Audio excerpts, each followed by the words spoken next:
కొన్ని జన్మలు తీసుకున్న వాడు శూద్రుడిగానే ఉంటాడు, అది వాడి గుణం, అది వాడి కర్మ అలానే ఉంటుంది, శరీరంతోనే సేవలు చేస్తాడు. ఇంకొన్ని జన్మలు పక్వం అయిన తర్వాత మనస్సు వస్తుంది, మనస్సుతో సేవ చేస్తాడు శరీరంతో పాటు.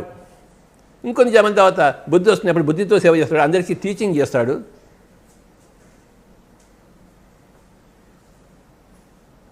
మనస్సుతో ఉన్నవాడు టీచింగ్ చేయలేడు, కానీ బుద్ధితో ఉన్నవాడు టీచింగ్ చేస్తాడు. Teachers, they are all teachers.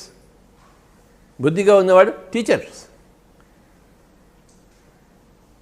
బుద్ధితో ఉన్నవాడు బుద్ధిని టీచింగ్ చేస్తాడు, కానీ ఆత్మతో ఉన్నవాడు జ్ఞానాన్ని టీచింగ్ చేస్తాడు. ఏరా నీకు బుద్ధి జ్ఞానం లేవురా అని అంటారు. ఫస్ట్ బుద్ధి, తర్వాత జ్ఞానము.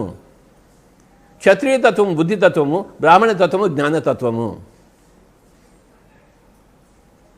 ఫస్ట్ బుద్ధిని సంపాదించుకుంటాడు, మనసుతో ఉండేవాడు.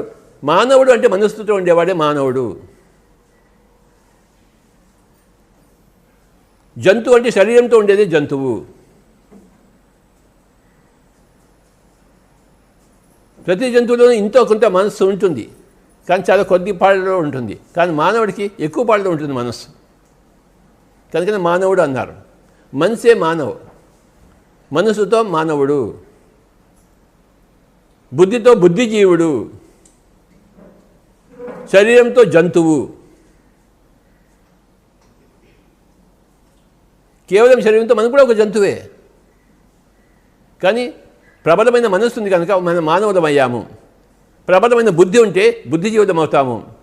ఆత్మపదార్థం చేసుకుంటే ప్రబలమైన జ్ఞాని అవుతాడు, ఋషి అవుతాడు, పిరమిడ్ మాస్టర్స్ అవుతాడు.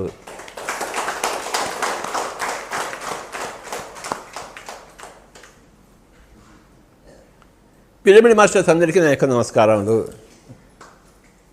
Thank you, thank you, thank you.